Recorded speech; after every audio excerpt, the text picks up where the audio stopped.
नमस्कार दोस्तों, मैं हूं रोशन और आप देख रहे हैं रोशन जीके एकेडमी। दोस्तों, बहुत ही इंपॉर्टेंट वीडियो है आप सभी लोगों के लिए। जैसा कि आपको पता होगा कि रोशन जीके एकेडमी चैनल पे आप लोगों को जनरल अवेयरनेस की क्लासेस दी जाती है, प्रीवियस ईयर पेपर। जी हाँ दोस्तों, तो आज हम पेपर लेकर आए हैं एनएमडीसी में रिक्रूटमेंट हुई थी 24 अप्रैल को इसका एग्ज़ाम हुआ था। बेसिकली जूनियर ऑफिसर ट्रेनी के मैकेनिकल का क्वेश्चन पेपर। तो इसमें जनरल अवेयरनेस के जितने भी क्वेश्चन पूछे गए थे सभी को यहाँ पर हम डिस्कस करेंगे। और इसका पीडीएफ आपको हमारे टेलीग्राम चैनल, जिसका लिंक आपको नीचे डिस्क्रिप्शन में है, इस तरह से आप यहाँ पर जो है प्राप्त कर सकते हैं। और अगर आपके पास कोई भी क्वेश्चन पेपर है तो studyfornaukri@gmail.com पे आप ज़रूर भेज सकते हैं। अब देखिए, पहला क्वेश्चन यहाँ पर इंपॉर्टेंट है। पूछा गया था कि which Indian port was renamed as the Shyama Prasad Mukherjee port in the year 2020, यानी कि 2020 में किस भारतीय बंदरगाह का नाम बदलकर श्यामा प्रसाद मुखर्जी जो है, ध्यान रखिएगा, श्यामा प्रसाद मुखर्जी बंदरगाह जो है कर दिया गया है। तो इसका करेक्ट आंसर दोस्तों है कोलकाता बंदरगाह, यानी कि कोलकाता पोर्ट का नाम अब जो है श्यामा प्रसाद मुखर्जी पोर्ट जो है कर दिया गया है 2020 में। ध्यान रखना है, भारत में कुल मिलाकर 13 मेजर पोर्ट्स हैं, 13 मेजर पोर्ट और 200 जो है प्लस आपको माइनर पोर्ट्स देखने को मिलते हैं। और पोर्ट्स बहुत ही इंपॉर्टेंट होते हैं क्योंकि मेजॉरिटी ऑफ ट्रेड जो होती है वो आपको सी रूट के थ्रू ही होती है। तो जब भी बाहर से शिपमेंट आती है तो पोर्ट पर ही यहाँ पर उतरती है, तो इसको थोड़ा सा ध्यान रखिएगा, इम्पोर्टेंट है। अब देखिए, नेक्स्ट क्वेश्चन है कि among following which is not the main organ of the United Nation Organisation. सबसे पहले आपको पता होना चाहिए कि सेकेंड वर्ल्ड वार 1939 से लेके 1945 तक चला था। इसके बाद जो है विश्व में जो है शांति स्थापित करने के उद्देश्य से यूनाइटेड नेशंस ऑर्गेनाइजेशंस का स्थापना 24 अक्टूबर, ध्यान रखिएगा ये डेट, क्योंकि 24 अक्टूबर को यूनाइटेड नेशन डे, 24 अक्टूबर 1945 को इसका गठन हुआ। ध्यान रखिएगा, 24 अक्टूबर 1945 को इसका गठन हुआ यूनाइटेड नेशंस ऑर्गेनाइजेशंस का। और यूनाइटेड नेशंस जो डे मनाया जाता है वो 24 अक्टूबर को हर साल मनाया जाता है। और इसके 6 मेन ऑर्गन्स हैं जो कि आपको मैं अभी दिखाता हूँ। देखिए, 6 मेन जो है प्रिंसिपल ऑर्गन्स है यूनाइटेड नेशंस का, जिसमें कि आपको यूएन सेक्रेटेरिएट इंपॉर्टेंट है, United nation general assembly important है, और देखिए international court of the justice ये भी इंपॉर्टेंट है। देखिए, अभी जो है इनएक्टिव है यूनाइटेड नेशन जो ट्रस्टशिप काउंसिल है, ये अभी इनएक्टिव है। यूनाइटेड नेशन जो है economic and the social council है, यूनाइटेड नेशन सिक्योरिटी काउंसिल, ये तो बहुत ही इंपॉर्टेंट है क्योंकि यूनाइटेड नेशन जो सिक्योरिटी काउंसिल है इसमें 5 जो है परमानेंट मेंबर और 10 जो है नॉन परमानेंट मेंबर्स होते हैं।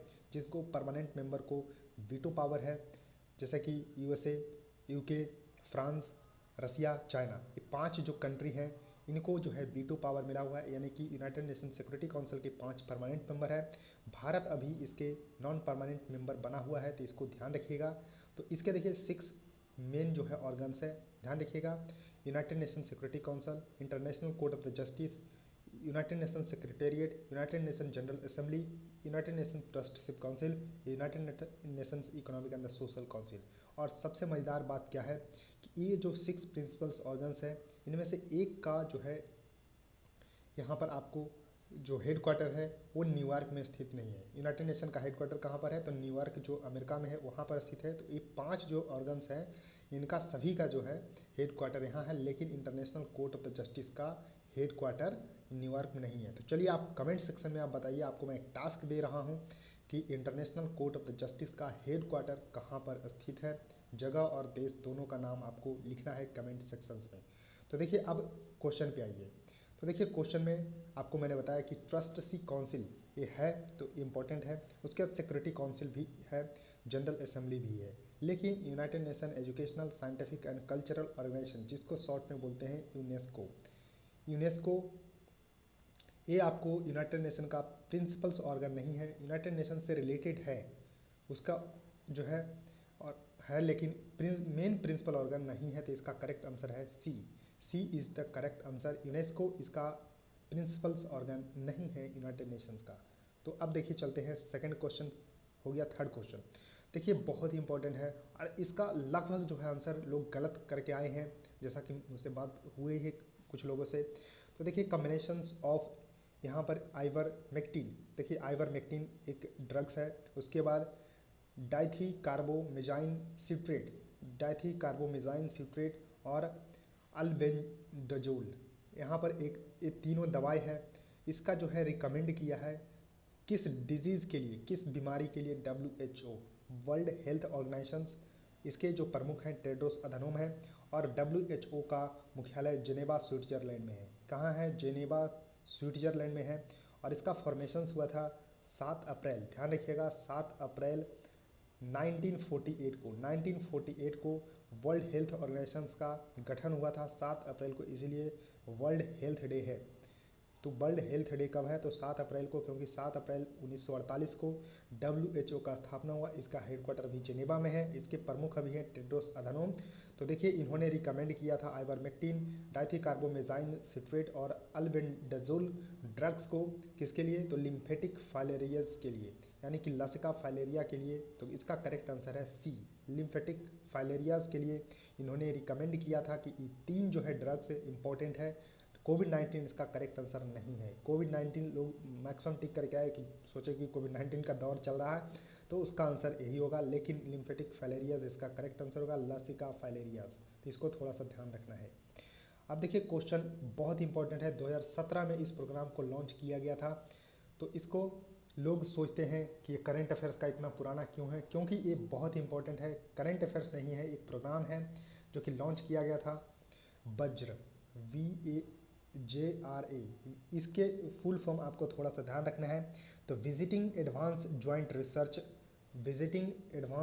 रिसर्च, इसका फुल फॉर्म है, इसको ध्यान रखिएगा। तो ये लॉन्च किया गया था एक प्रोग्राम, ताकि जो है विशेष रूप से जो विदेशी वैज्ञानिक और अकादमिक हैं उनको जो है यहाँ पर उनके लिए जो है एक प्रोग्राम बेसिकली लॉन्च किया गया था। तो ये ध्यान रखिएगा, program Vajra is specifically dedicated to exclusively for the overseas scientist and academicians. तो इसको ध्यान रखिएगा। तो विशेष रूप से जो विदेशी वैज्ञानिक है और अकादमिक के लिए जो है ये लॉन्च किया गया था प्रोग्राम वज्र 2017 में ही। अब देखिए क्वेश्चन है कि what is the meaning of the nano in the nano technologies and it's source is derived from. तो देखिए नैनो, बहुत लोग इसका जो है करते हैं यूज़, तो नैनोमीटर्स वगैरह ये सब यूज़ होता है। तो नैनो टेक्नोलॉजी में इसका जो है अर्थ क्या है? तो देखिए इसका अर्थ है ड्वार्फ, बौना इसका आंसर है। और लेकिन ये लिया गया है ग्रीक वर्ड से, तो इसको ध्यान रखिएगा। इसका करेक्ट आंसर है डी, कि नैनो जो मीनिंग है नैनो टेक्नोलॉजीज में, इसको डिराइव्ड किया गया है ग्रीक वर्ड से और इसका मतलब होता है ड्वार्फ यानी कि बौना। और देखिए 1 नैनोमीटर में पूछा जाता है तो 10 पर पावर -9 मीटर, 10 पर पावर -9 मीटर इसका करेक्ट आंसर होगा। लेकिन इस क्वेश्चन का आंसर है ग्रीक वर्ड्स मीनिंग ड्वार्फ। देखिए नेक्स्ट क्वेश्चन है कि how many aircraft took part in the Republic day fly past of the 2022 in India. तो देखिए इसका आंख बंद करके आंसर होगा 75, क्योंकि भारत अपनी 75वीं स्वतंत्रता दिवस जो है मना रहा है। यानी कुल मिलाकर आज़ादी के 75 वर्ष जो है भारत को पूरे हो चुके हैं। तो ध्यान रखिएगा कि इसलिए आज़ादी का अमृत महोत्सव भी मनाया जा रहा है। तो जहाँ भी देखिएगा 2022 में इनिशिएटिव गवर्नमेंट ऑफ इंडिया के द्वारा लिया जा रहा है, तो कहीं ना कहीं 75 जो है यहाँ पर करेक्ट आंसर होगा।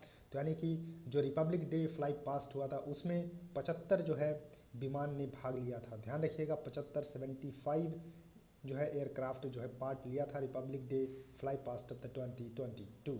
तो इसको ध्यान रखिएगा, 75 इसका करेक्ट आंसर होगा। तो दोस्तों इस वीडियो में इतना ही, क्योंकि पहले जो है तकरीबन 15 क्वेश्चन जो है जीके और करंट अफेयर्स मिला के पूछता था जो NMDC है, जो जूनियर ऑफिसर ट्रेनिंग का। लेकिन इस बार इन्होंने कर दिया है 6 क्वेश्चंस। तो 6 क्वेश्चन का मैंने जो है आपको डिटेल में एक्सप्लेन किया। इसी तरह से और NMDC का पेपर सिविल का है, इलेक्ट्रिकल का है, तो उसको एक एक करके डिस्कस करूंगा। और देखिए और बाकी ब्रांच का अगर पेपर है तो आप studyfornaukriti@gmail.com पे भेज सकते हैं। और दूसरे एग्जाम का भी है तो यहाँ पर जो है डिस्कस किया जाएगा, तो आप जरूर studyfornaukri@gmail.com पे भेजिए। फिलहाल इस वीडियो को लाइक कर दीजिए, चैनल को सब्सक्राइब कर लीजिए। सो थैंक यू दोस्तों, इस वीडियो में इतना ही।